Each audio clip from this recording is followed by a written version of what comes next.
Welcome to Two Desks Down, the only business podcast where you get to hang with the guest for the whole season, not just one episode. I'm Erin Taylor, your host and owner of Luname Strategy. Hang out with us as we explore business, life, and everything in between.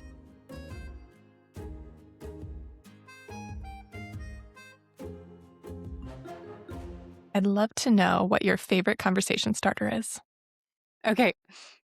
If you had a pocket-sized person, who would it be? Which is an amazing question, and I have been thinking about this for a good day, and I still don't have an answer. So I want to hear your answer, if you have one. That's great. Yeah. Okay. Touche. I too was like, I don't actually have an answer. I can tell you this question came when I started working at camp, and none of their conversation starters were like light, like little softballs that you could, they're like, it's not like, what's your favorite color? It was always like, if you had a favorite ice cream flavor and it couldn't be the top 12, like what would it be? And you're like, oh my God. I was like, or like, there was just like always highly specific and very weird. A favorite skyscraper. And you're like, okay, have not had to think about that today. But my pocket-sized person, I would love to shrink Kona into a pocket-sized person. I think that would be ideal. I mean, could you imagine? Yes. But on the flip, I know, sorry, you're waking up now. Or I have a long distance friend named Emma who we used to be roommates, and I like miss having her wisdom in my ear all the time. And so I think I would love to have a pocket-sized Emma. She also just had a baby, so maybe I could get a pocket-sized kit as well, her babe. That's amazing. Yeah, when I hear this question, all I think of is like the little angel and demons in cartoons that pop up on the shoulders. Yes. I love it. I was trying to think like, because I don't live by my best friend anymore. And so I was like, I would love to have her pocket-sized with me Right. all the time. That would be so great. Alternatively, like, well, for business, I would really love a Right. pocket-sized, like, marketing person I could just pop out and help Yes. me every Be day. like, ask your questions and then pop back in. And Yes. Or, if you go, like, philosophical, there's some really smart people out there that I'm like, "Ooh, if I could make them pocket-sized, they could really or help like me out." comedians. I was like also like Amy Yeah. Poehler is like always an honorable mention. Like, could you imagine? Oh my What a gosh. treat. That would be so amazing. What a great question. Thank you. You should ask everyone this question. I said, you're right. All right, let's talk about your next or last trip that you took.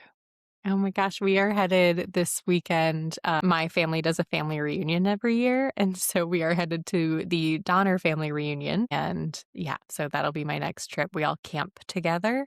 Yeah, they are a camping family. I get a cabin because that's too much. But they're all in campers and they do, I mean, it's absurd. They do like a silent auction.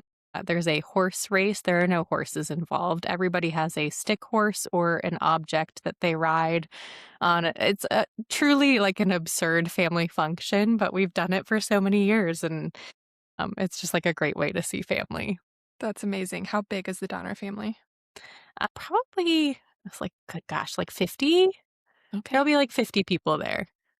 Yeah. And Yeah. how big's your Maybe family? more. How many siblings do you have? I have two. I have an older sister and a younger brother, and they'll both actually be there. My brother's been in Italy the last 3 years, and so through the military. And so he'll be back for this family reunion, which will be like the first since, I don't know, a couple years. That's really exciting. What do you Okay. have coming up? So we don't have anything planned, but we did just go to Porto. Oh, yeah. How was it? It was good. Yeah, it's a really pretty city.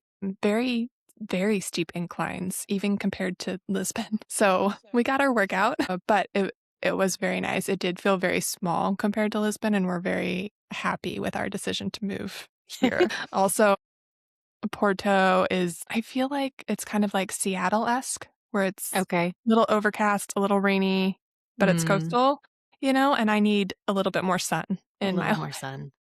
I But understand. the city was lovely. We had a great time. It was nice to get away. That's so fun.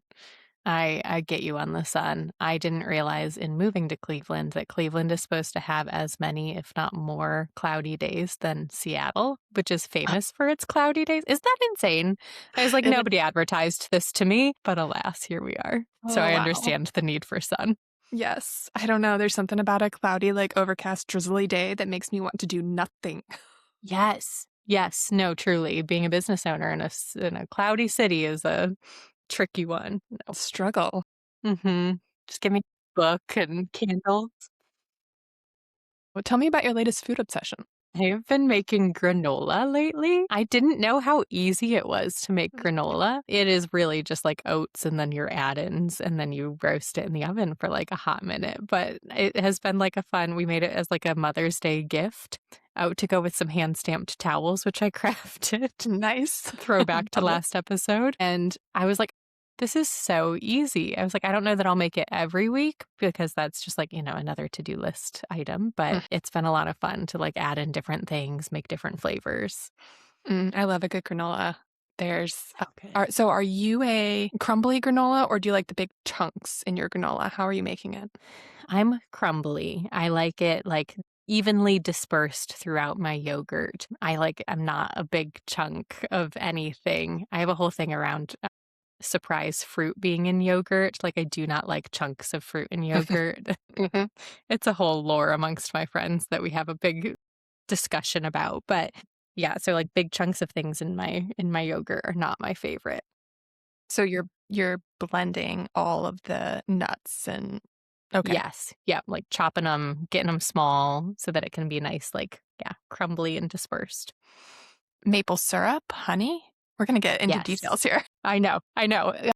Okay, so it's coconut oil is like what you put it in, and then I've been doing maple syrup and then like cinnamon, vanilla. I made the mistake of roasting it with the dried fruit in it the first time. Don't do that. That like makes it really hard. That was the one I gifted to everybody too. So I was like, No. well, I was like, when somebody complains of tooth pain later, it was my granola. But yeah, so don't do that. But then you add that in after. Love it. I love it. What about you? Food obsessions? Food? Yeah, so nothing that I'm making currently. We're on a pretty like basic meal situation, no experimentation quite yet, but there are interesting things at the grocery store. One of which, chocolate mousse, apparently is a big Ooh. thing here. It's everywhere. It's on menus and it's in the grocery store. Like little cartons of whipped chocolate mousse, and it is so, Oh my so good. gosh. That would be so dangerous. I It is, which is why I had to join the gym. I understand. Yum. Yes. All right, let's do a little pivot here to business and talk about how many hours are you typically working? Are you a time tracking I people person? oh Do you my know this? gosh, I'm not a time tracking person. I know I listen to those episodes. I like follow Passions Collective, who also talks about time tracking. And I always am like, ooh, that sounds fun. Not really. Actually, time tracking never sounds fun to me. I look at it and I'm like, that. I like the idea of the data from it. So don't be surprised if, by the time this airs, I'm a time tracking extraordinaire. But yeah, I go back and forth on I will time track tasks, but not like in total. So I would say I'm a 30 to 40 hour a week person. And so it will range in there. I like 10 to 5 is my sweet spot. Afternoons are my best working hours. But yeah, I'm about a 30 to 40 hour week human. Yes, we will work on the time tracking thing because it is an Mhm. also great boundary setter, which we talked about I last week. You know. could really like hone in on business hours and personal hours. If it's I not know. being time tracked, you're not working. I know you're right. It's one of the things I hosted a group program earlier this year, and it's one of the things we recommend people do in the first like module is like track your hours just to know how, like where things are actually going. So I'm sure it's not going to be a do as I say, not as I do.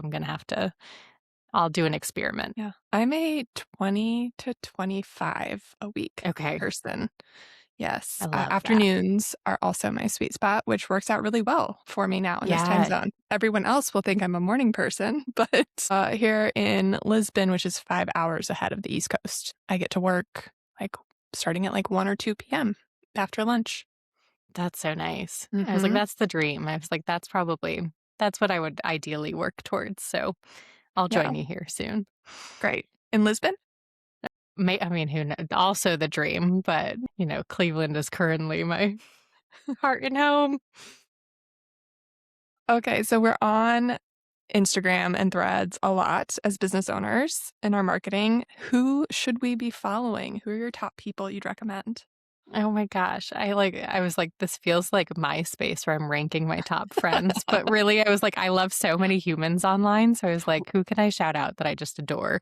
Nicole from Groovy Social has been like hitting a particular note for me recently. She is just like brilliant. She also talks a lot about online, offline, and she does it from the Instagram perspective. So I adore that. I follow Paisley from Peach Honey. Oh my God. Okay, great. I was like, she has a CBD company, but I like followed her. I was like, she was like the queen of personal branding for me as like I watched the personal brand journey of people unfold. I like followed her because I adored her as a human. So then the second she was like, I'm opening this like CBD company, I was like 10 out of 10. Like I just like adored following her, adore her as a human, and love watching her business journey unfold. So those are like, yeah, two of my current faves. Okay, so you have to fill me in and the people on the Peach Honey background because I just started following her like a year ago. So she already had her company. She popped up on my TikTok feed one day and I was like, who is this person? And she's like so fun to watch her videos that I went down a rabbit hole of just, Sundays with P and her Yes. workouts. And like she very rarely, honestly, talks about business, at least the ones that I get fed, but she is a Hmm. business owner. So give us the lore. Oh my gosh. No, I think I similarly stumbled on her maybe 2 years at this point because I think her business is only like a year or so old. I know. Wow, Isn't that crazy? it is. And she was so fun and funny and like again was sharing nothing about business, was just like strictly like talking about like being weird and doing fun things. And like, she would talk about like sitting, like going out to a bar and sitting at the bar countertop and ordering a steak and wine and just like literally like living this like main character life, but like not even calling it that. Like she just very much was like very human, but also like taking you with her on all of these like very fun things that you're like, oh yeah, like I can write my life. And she's just so cool and quirky and like so herself. And then when she started her like actual business, like she would talk about it a little bit, but it was never like the business was never the main character. It was always Paisley. And so like she's who I think about when I think about a personal brand where like you fall in love with how cool a human is and you're like, I don't know what she's having, but I'll have it. And then like that's how she like opened her business is she's like, oh yeah, by the way, like I am having these things. I'm like experimenting with opening this business. Like I don't know what it's going to look like, and just like took us along as she opened a full-on CBD company, and it's like now a huge company. Like it's really cool. It is. It's really cool. I'm always impressed because I know in those cases she's showing quote unquote behind the scenes, but there's so much more behind the scenes that you don't see and how Yes. people can pull off the very natural along with me when I know, at least for me personally, how much effort it would take to remember to pull out my phone and even record the thing that I'm doing outside of work. Yes. Well, it's also like I wonder how much of it, like as business owners, like we almost know too much in a way. Like we're like, oh, like does it have a system behind it? Does this have that? Whereas like so many of these people are starting from literal like scratch and are like actually building it. And so like I do remember like when we started our business, it was easier to bring people along because it was very authentic. Like we were figuring things out from nothing. And so I think like some of that is so natural when people are starting that it's like way harder to manufacture in this stage of knowing so much. Yeah, I agree. It's like when you go back and look at the videos you made when you first started the business, I'm like, it feels so cringy now, but I was like, Yes. but I was just doing the thing. Like, this is what I'm Yeah. supposed to do. I'm supposed to record YouTube videos. Great. I'm going to go do it. 1,000%. I was Please like, don't go who down that hole. No, it is. I do like highly recommend like get on a Zoom with your business besties and go to each other's like Instagram from way back because then you're not doing it alone. There's no shame in it. And it is so funny. And you can just send each other your own videos back and forth because like who gave us a license to have a phone in the year 2020 and starting this thing? Like, no, somebody should have taken that away. But yeah, you didn't know better. And so you just did it. And Yeah, it's insane. truly. So, in case somebody is just dropping into episode 2 and they missed episode 1, give us a little rundown. Who are you? Where are you? What do you do? Give us a little something. Amazing. I'm Alexa Howell. I am a brand strategist and business mentor. I live in Cleveland, Ohio. I am in my, gosh, it's going on my 6th year of business. I was a COVID business baby. I am or was a brand and web designer, and I'm kind of in that like, somebody called it the 6-year itch, Mm, or like the 6-year stretch where like you're like, this business isn't quite fitting like exactly how I want it to. And so it's like that like exploration of like figuring out what the next stage is while also like, trying to maintain your sanity in your business where it is. So that's a little bit about where I am and where I'm growing. And it's so yeah. relatable. I mean, starting the business in COVID too. Yeah. I'm like, this is so, you go from obviously that year 1 being a little cringy to realizing you can do it, to realizing maybe this isn't how I want to do it. And I feel like those are some, at least my personal experience, phases of the business. Yes. No. So I'd love to talk on the business side of what do you wish people were talking more about? Okay, a couple of things. I think that literally, as we were just talking about, I think that especially as like, I don't know, 3+ year business owners, there's this like stigma around changing or growing or like trying and playing again. Like we feel like we have to, by that point in your business, you feel like you should have it all figured out. And especially as like personal brand business owners, like where like you are the human being running it, I think there's like you know, you have grown so much since you started your business. Like, there's not really like a perfect way your business should look at any given time, let alone now. Also, like, if you were in corporate working a job, like that 4 or 5 year mark is where you would be getting a promotion, hopefully, anyways. And so I don't think we talk enough about like how the business can grow and evolve with you in that stage. I think we like, shame, not even shame people for not having it figured out, but maybe we shame ourselves for not having it figured out or wanting our business to grow or look a little different at that stage. Oh, yes, I agree. I mean, that's oftentimes where business owners are starting to work with me is at that Mm. stage. And there's often some frustration of, I've grown this business to this point. Why can't I get beyond it? Or how do I move to the next step? What is that next step? What's it look like? And there's a reason that I work with people at that stage. I need to do it more for myself, but it is the Always. phase where you need somebody, you need that personal guidance to help you explore what is next and what does that look like and think outside the box that we often put ourselves in. But Mm. we do this one thing and here's where we are. We should Yeah. stay. Yes. And so many business rules are also written around that. Like, you must do one thing really well Mm, forever, and that's how you'll make $1 million. And like, I don't know, I've never been a one thing kind of gal. And so it very early put me on my back foot to be like, but I like to do a lot of things. And how do I maintain who I am while putting some structure around it so I can have my sanity and scale? which is really tricky because if we think about our business as like growth in just our life, right? You're going from middle school to college in 6 years. So Yes. That's that's a big change of everything, of and Mhm. and I don't think we give ourselves enough credit on our business of allowing that shift to happen in the same way we would our lives. Yeah. No, that's so real. Yeah, and I don't know that I have answers 100% for it, like I think you and I have talked actually a lot about like how to do it sustainably. Like I don't know I think I tried it in the way that like I tried to have the perfect plan and maybe like relaunch as this new thing. Like we often think we need to like burn it down and rebrand. And I don't know that that's always the answer. I think like everybody's journey is a little different in this 6-year itch. I think I know if I had a recommendation for people, it would look a little bit more. I was like, I'm a hands talker. So if you're I know. watching, I was like, I got you. If you're not, I'll describe it decently well. Is like, I think what I would recommend to people is like setting it up so you like offload work that doesn't feel like you at the same time that you're onloading work that does feel like you. And ideally, those two ramps kind of cross so that you're never really like fully stopping the work that doesn't feel good or like all of the work and then having to start from ground zero. I think like ideally you overlap that a little bit, but I do think it looks a little different for everyone.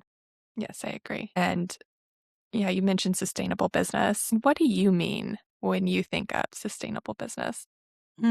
A couple things. I think that sustainable has to look, it has to make sense in the context of your life and not just like what looks good on paper. So making sure that the business fits your life in a way that feels good. For me, sustainable looks a lot like honoring my strengths and my abilities over time. So like growing as I grow. And then I think that it also looks like having sustainable structures in place. Uh, I know in like the world of habits, Atomic Habits talks about like we don't fall to the level of our actions, but to the level of our systems. And I think that's true as business owners too, is like so having some of those systems in place so that you're not feeling like you're starting from ground zero every time you want to start something new. Having some systems in place to really support you so that you can pivot and grow, whether that's, tangibly like an email list so that, you're bringing people along with you. It is having marketing strategies, like being on Instagram, but doing it in a way that works for you and not works for 50 other people. So I think, yeah, sustainable kind of in those lenses. I'm sure there's a lot of ways we can dig into sustainability. What does it look like for No, you? I would agree. I think sustainability means looking at it in a way that it will survive over time, that it isn't, if we want to think from a like literal sustainable, like it's not plastic. We're not going to throw it away after one use. It's going to Yes. stand the test of time. And that means being flexible because, like we talked about before, our lives aren't rigid. They change, they evolve, and having a business that has the systems to allow that flexibility as you grow as a person, as your business grows, to merge the two in a way that feels really good and not stressful in a way, in a way that makes you want to go look on LinkedIn for jobs. Ye yes, 1,000%. Yeah, And and I think that's that's really hard. It's easy to say, and I think it's a lot harder to implement. mhm. Do you have any favorite ways as a systems human or just, like, also as a fellow sustainable business human that you recommend setting up sustainability in your business? Yeah, I think it starts with understanding your entire business of taking the step back and zooming out on your business and your life and seeing what is happening right now that's causing it to not be sustainable and what are small changes I can start to implement, just like your down ramp, up ramp, that Yes. I can slowly, make it feel better. And I think part of that is doing that as a gut check on a regular basis. It's not a one and done, unfortunately. Mhm. Is to keep circling back and saying, does the schedule I have right now really fit my current life? Does the way I'm marketing my business really align with the people that I want to bring in? Is my life something other than just business? Those little gut check moments to make sure that you are on the right track to sustainability. Does that make Mm. sense?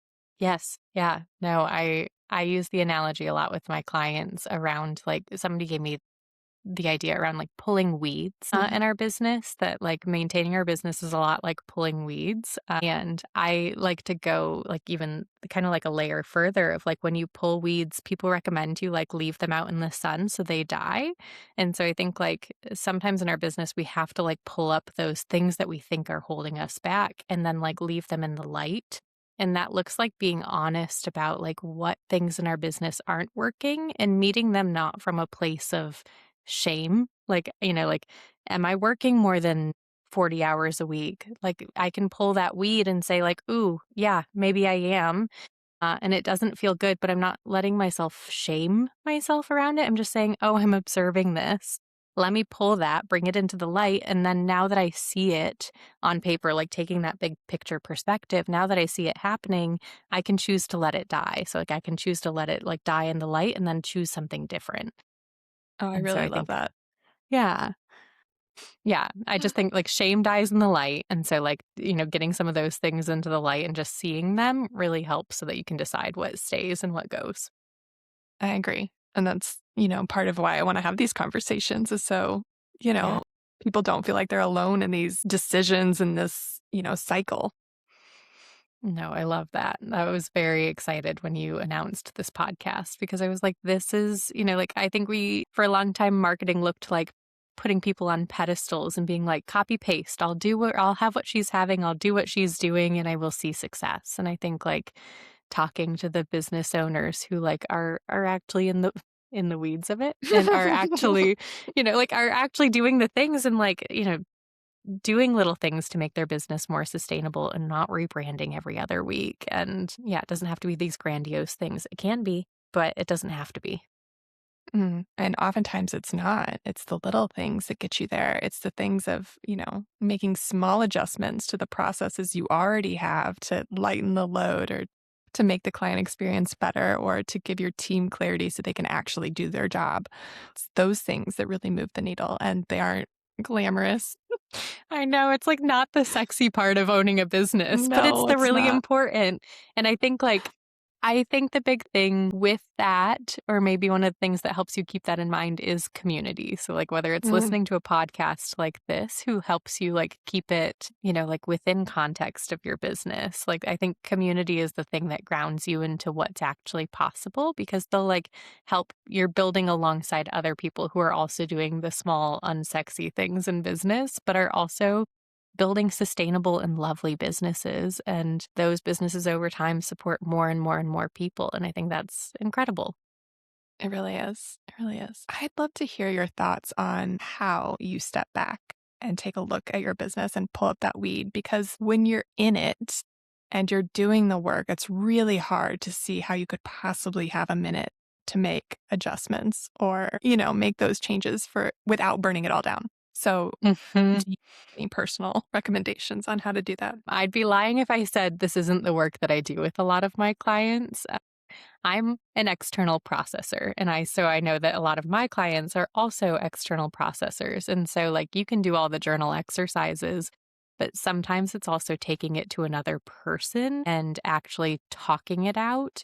And so like I know for me with clients what I do is like I I'm a long story long girl, and so I open up a lot of like a 90-minute deep dive on my calendar with clients when they are ready to do some of this work because sometimes just like talking it out with another person and having them ask you the questions and know that you are like held in that space, that like it is a safe space that we can like talk through things. We don't have to make those giant leaping changes, but sometimes like things come up in those calls that people don't even realize they're sitting on that are uncomfortable until they have the opportunity to talk it out. So I highly recommend talking it out, whether it is, like doors are always open. You can always come talk to me, but also like find a friend in business, like and have that conversation. Or if you are a little bit more introverted, I do like an audit. Like I have like a little life wheel that I do with my clients and literally have them mark on it. So like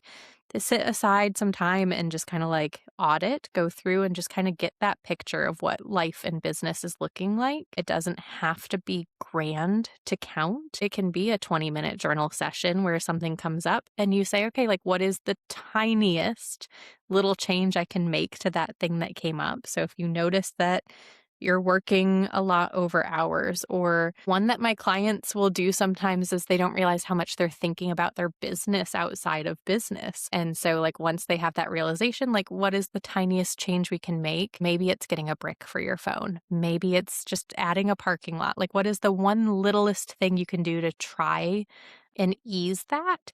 And oftentimes, my like favorite part about this is like it becomes this like really quick avalanche of like once they have the realization and they choose the smallest action item instead of the 20-step plan and then feel shame that they don't finish steps 2 through 20, they do the one tiny action item and then things start like they find themselves doing that one task that they like swear they never had time for. So like I think doing that tiny task and then like watching kind of the resulting momentum come in can be really helpful. That is really powerful, and it's not easy for many people to look at the big idea and be able to see what that small first step is, or they feel like they have to know all the steps in order to take step 1, and that could not be further from the truth. No. No, and I mean, I'm right there, like, I've been there, done that, have had the Notion dashboards to tell the tale, right? Like, I've Mhm. had the, like, 20-step perfect plans, and sometimes making the plan is helpful, but we get a huge dopamine hit from planning, and then we come to do the action, and it's harder, like, it's harder than making the plan, but doing that thing is like it is the most important thing. And so if you look at it and you're still struggling with it, do something smaller or Mhm. do it based on time and not on task. Yep, that's what I say. If it takes more than an hour, you've made your task too big. Break it down again. Yes. Uh-huh. Yeah, yeah. Are there any other tips that you see or ways that you kind of help business owners be honest with themselves? Because it seems very straightforward to just be honest with yourself, but it's a lot harder in reality, especially when you think about what are your goals, right? Many times we see people just writing down the goals that we see everybody saying online and describing what their dream business looks like or what that balance looks like in their life. So, in that realm, do you have any starter points? Ooh. Gosh, that's such a good question. Starter points for being honest.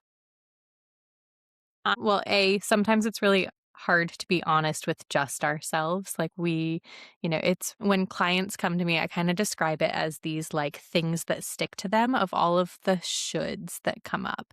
And so I think like that's probably the first place I would start is like if you're writing down like what you want and you start finding yourself writing down what you should want, or like I should be posting on Instagram 5 times a week. I should be doing shoulds are usually somebody else's narrative. Shoulds are borrowed language. And so I know and will often listen for those when a client is telling me what they think they should be moving towards in their business.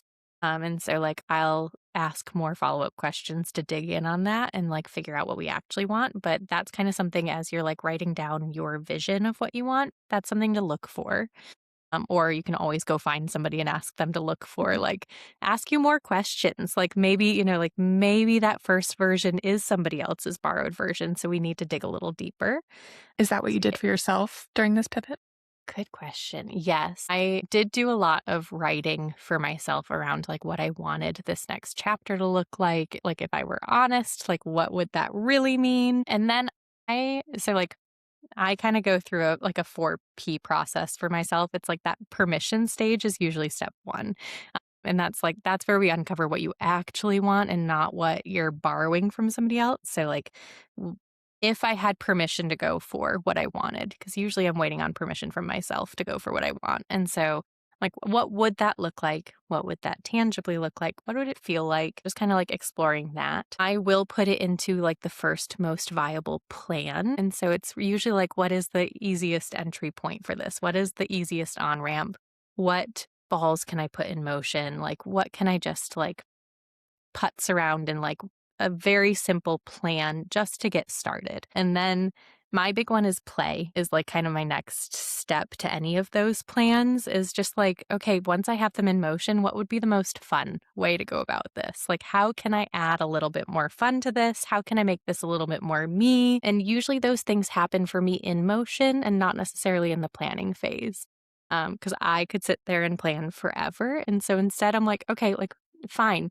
If I want to be doing my newsletter, right? I want to be doing this thing, like, I'm gonna rebrand it in motion and not necessarily in the planning stage. Cause otherwise, I will sit there and then rebrand the next thing. And I'm like, nope, I have to like get in motion. So, like, I'm gonna write the newsletter, but I also might rebrand it in the process. Or I just add things to play with in that stage and see what happens.